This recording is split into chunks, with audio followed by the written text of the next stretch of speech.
And sadly, we've seen cases in Parry Sound, Muskoka of why it's needed. Just in the past year in Parry Sound District, there's been 3 separate instances where people have died from carbon monoxide poisoning. That was MPP Norm Miller at a news conference Wednesday morning in Huntsville, where he, along with Oxford MPP Ernie Hardeman, announced a donation of over 100 carbon monoxide detectors. They come courtesy of the Insurance Bureau of Canada to Muskoka fire departments. These will go out to the Muskoka fire departments. Each fire department will receive some, and we'll have them out to the public within 3 months. I can guarantee that. We'll find situations where people need them, can't afford them, don't have them, and we'll make sure they're installed properly in the homes. On a local aspect, everybody thinks carbon monoxide is more of a city problem, if you will. Wood stoves is our biggest leading cause of carbon monoxide throughout Muskoka. People with their wood ashes, they take them out of these stoves, they forget that they're still burning, they'll leave them in a steel container in their basement or wherever. And I know myself, I've run at least 6 carbon monoxide calls this year because of ashes from wood stoves.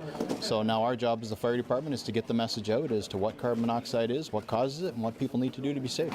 You can't see it, you can't smell it, and you can't taste it. You don't know it's there till it's too late. Oxford MPP Ernie Hardeman's private member's bill to have carbon monoxide detectors in all homes has now become law, this after a tragic incident in his riding. We had a tragedy in our riding where a family of 4 perished in the basement of their house because they didn't have a carbon monoxide detector.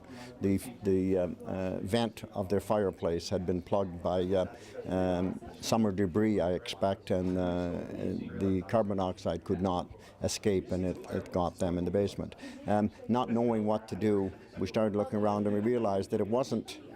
People were not aware of the need of carbon monoxide detectors. Someone as involved with public safety as the police officer was that perished, she didn't have one either, so that realized that the word needed to be out there that it was important. And so when we started, the more we got involved with it, the more cases you would hear of where these things happened and people perished, the more adamant you become that it's got to be done.